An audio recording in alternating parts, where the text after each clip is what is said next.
మర్రి చెట్టు అంటేనే మనకు గుర్తుకు వచ్చేది భూత ప్రేత పిశాచములు. ఎందుకంటే ఇవి ఎక్కువగా మర్రి చెట్టును ఆవాసం చేసుకొని జీవిస్తాయి. ఈ ఆలయాన్ని హైదరాబాద్ నుంచి చేరుకోవాలంటే 60 కిలోమీటర్ల దూరంలో ఉంటుంది. అందులో 50 కిలోమీటర్లు వెళ్ళినాక మిగతా 10 కిలోమీటర్లు అడవి గుండా వెళ్ళవలసి ఉంటుంది. ఆ పక్కనే గుహ ఒకటి ఉంటుంది. ఆ గుహలో పార్వతీమాత ఆలయం ఉంటుంది.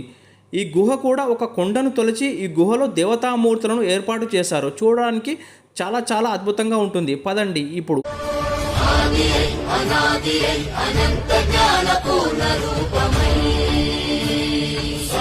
ఈ కేవ్లో ఎంట్రీ కాగానే ఫస్ట్ పార్వతీమాత దర్శనం ఇస్తుంది. తర్వాత మనకి రైట్ సైడ్లో వీరభద్రుడు, తర్వాత భద్రకాళి అమ్మవారు ముగ్గురు ఉన్నారు ఈ కేవ్లో అమ్మవార్లు. నిజంగా చాలా చాలా బాగుంది.